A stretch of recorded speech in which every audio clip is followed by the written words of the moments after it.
Quantum physics, जिसे दुनिया micro physics के नाम से जानती है, और लगभग सब क्वांटम फिजिक्स का नाम सुनकर ही डर जाते हैं और सोचते हैं कि क्वांटम फिजिक्स समझ से बाहर है। वैसे यह सच है कि क्वांटम फिजिक्स को समझ पाना मुश्किल ही है, क्योंकि यह साइंस का वह क्षेत्र है जो आज भी उलझनों से भरा हुआ है। तो हेलो दोस्तों, मेरा नाम है आकाश और आप देख रहे हो माई फैक्ट चैनल। चैनल पर नए हो तो चैनल को सब्सक्राइब कर बेल आइकन को भी दबा दो, ताकि हमारी वीडियोस की नोटिफिकेशन आपको मिले सबसे पहले। तो दोस्तों, टाइटल और थंबनेल देखकर तो आप समझ ही गए होंगे कि आज की इस वीडियो में हम बात किसके बारे में करने वाले हैं। जी हाँ दोस्तों, आज की इस वीडियो में हम बात करने वाले हैं क्वांटम फिजिक्स के बारे में। क्वांटम फिजिक्स है क्या, इसका हिस्ट्री क्या है और इसकी थ्योरी क्या है, और भी काफ़ी कुछ बात करेंगे आज की इस वीडियो में। तो जरा सा भी वीडियो को स्किप मत करना। चलिए स्टार्ट करते हैं आज के इस अमेजिंग वीडियो को एक छोटे से इंट्रो के साथ।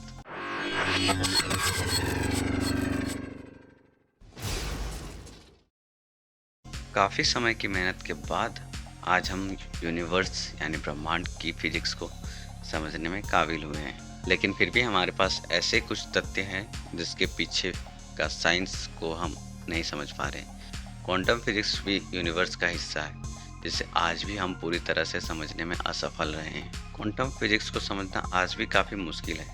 हालांकि हमारे पास क्वांटम फिजिक्स से रिलेटेड कुछ जानकारी है जिससे समझा जा सकता है। यह फिजिक्स का वह हिस्सा है जिसमें बहुत से छोटे छोटे पार्टिकल्स जैसे मॉलिक्यूल्स, एटम्स, इलेक्ट्रॉन, प्रोटॉन और न्यूट्रॉन जैसे सब एटॉमिक पार्टिकल्स का अध्ययन किया जाता है।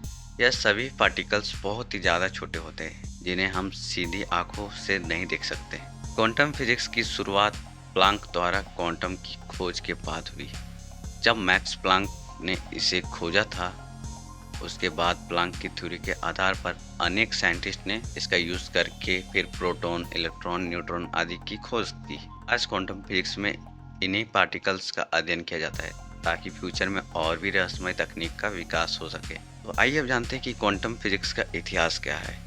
20वीं सदी में यह माना जाता है कि पूरे यूनिवर्स में सबसे छोटी चीज एटम ही है, और यूनिवर्स का हर छोटा से छोटा पार्टिकल इसी से बना हुआ है। सन 1900 में मैक्स प्लांक नामक एक साइंटिस्ट ने ब्लैक बॉडी रेडिएशन की मदद से एक एक्सपेरिमेंट किया था, जिसमें उन्होंने एक अजीब चीज देखी। पहले के समय में प्रकाश को वेव का समूह माना जाता था, मतलब प्रकाश सिर्फ वेव से बना है। लेकिन प्लांक ने अपने एक्सपेरिमेंट में देखा कि लाइट एक पार्टिकल के जैसा बिहेव कर रहा है। इस एक्सपेरिमेंट ने प्लांक को लगा कि लाइट पूरी तरह से एनर्जी नहीं है, बल्कि यह छोटे छोटे एनर्जी के पार्ट से बना हुआ है, और इन्हीं छोटे छोटे लाइट्स पार्टिकल्स को क्वांटा कहा गया। और बस यहीं से शुरू हुआ क्वांटम फिजिक्स। इसके महत्वपूर्ण खोज के बाद कई साइंटिस्ट ने क्वांटम फिजिक्स में भाग लिया और अपना अपना एक्सपेरिमेंट करना शुरू कर दिया, और तब खोज में प्रोटॉन और इलेक्ट्रॉन की भी खोज हुई। और यह पार्टिकल एटम से भी छोटे होते हैं, जो कि एटम में ही पाए जाते हैं। इनकी खोज के बाद यह कहा जा सकता है कि यूनिवर्स की सबसे छोटी से छोटी चीज एटम नहीं है। इसके बाद फिर क्वांटम फिजिक्स में खोज होती रही, और न्यूट्रॉन, पॉजिट्रॉन, फोटॉन जैसे अति माइक्रोस्कोपिक पार्टिकल्स की भी खोज हुई। अब यह विज्ञान का क्षेत्र काफ़ी विकसित हो गया है, जिसमें दिनों दिन नए एक्सपेरिमेंट किए जाने लगे, और एक्सपेरिमेंट में देखा गया कि यह माइक्रो पार्टिकल्स बहुत अजीब बिहेव कर रहा है। फिजिक्स में इतने छोटे पार्टिकल्स पर सामान्य नियम काम नहीं दे रहे थे, इसलिए इन पार्टिकल्स के अध्ययन के लिए अलग नया मॉडल बनाया गया है, जिसे स्टैंडर्ड मॉडल नाम दिया गया। आज के समय में इन्हीं माइक्रो पार्टिकल्स की दुनिया का अध्ययन क्वांटम फिजिक्स में किया जाता है। क्वांटम क्या है? मैक्स प्लांक ने बताया कि एनर्जी वेव नहीं होती है, बल्कि कई छोटे छोटे एनर्जी के पैकेट होते हैं, जिन्हें क्वांटा कहा गया।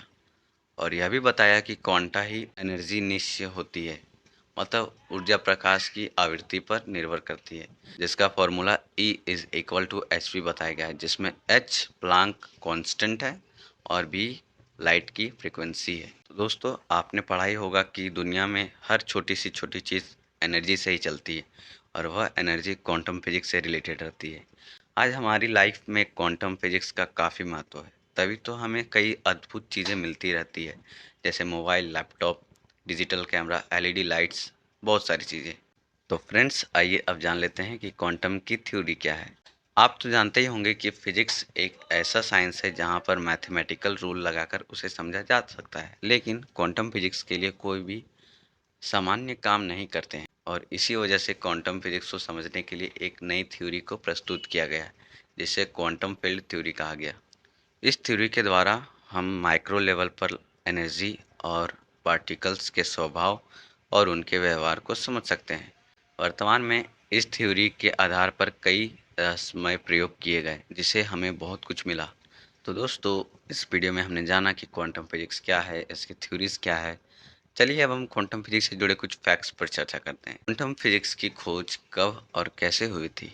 इसकी खोज मैक्स प्लैंक ने 14 सितंबर 1900 में की थी, जब उन्होंने ब्लैक बॉडी रेडिएशन के साथ प्रयोग किया था। उन्होंने पाया कि लाइट्स और अन्य इलेक्ट्रोमैग्नेटिक रेडिएशन केवल लाइट्स वेव्स के रूप में नहीं होते हैं, बल्कि लाइट्स के छोटे छोटे हिस्से में यानी पार्टिकल्स के रूप में होती है। इस महान खोज के लिए मैक्स प्लैंक को नोबेल प्राइज भी दिया गया था, क्योंकि इनकी खोज ने फिजिक्स क्षेत्र में क्रांति ला दी थी। तो दोस्तों, आइए अब हम जानते हैं क्वांटम साइंस क्या है। क्वांटम फिजिक्स साइंस का ही भाग है, अतः क्वांटम साइंस फिजिक्स का वह हिस्सा है जिसमें बहुत छोटे छोटे पार्टिकल्स जैसे एटम, मॉलिक्यूल्स, इलेक्ट्रॉन, प्रोटॉन और न्यूट्रॉन जैसे सब एटॉमिक पार्टिकल्स का अध्ययन किया जाता है। यह क्वांटम फिजिक्स 20वीं सदी का सबसे इंटरेस्टिंग थ्योरीज था, जिसे क्वांटम मैकेनिज्म और क्वांटम फील्ड थ्योरी कहा गया। तो दोस्तों, इस वीडियो में मैंने आपको बताया कि क्वांटम फिजिक्स क्या है। मैंने यहाँ पर क्वांटम की खोज और उसके इतिहास के बारे में बताया है कि कैसे क्वांटम की खोज हुई। इसके अलावा मैंने यहाँ पर क्वांटम के थ्योरीज के बारे में भी बताया है, जिसे देखकर शायद आपको क्वांटम फिजिक्स के बारे में विस्तार में जान लिया होगा। इस वीडियो को अपने दोस्तों, रिलेटिव्स के साथ शेयर कीजिए और आपको यह वीडियो कैसा लगा कमेंट बॉक्स में ज़रूर बताएं। वीडियो पसंद आया तो वीडियो को लाइक करो और चैनल को अभी तक सब्सक्राइब नहीं किया तो जाके सब्सक्राइब करो। तो मिलते हैं ऐसे नए जोश, नए उमंग और एक नई वीडियो के साथ। तब तक के लिए bye bye, take care, see you, Jai Hind, thanks for watching.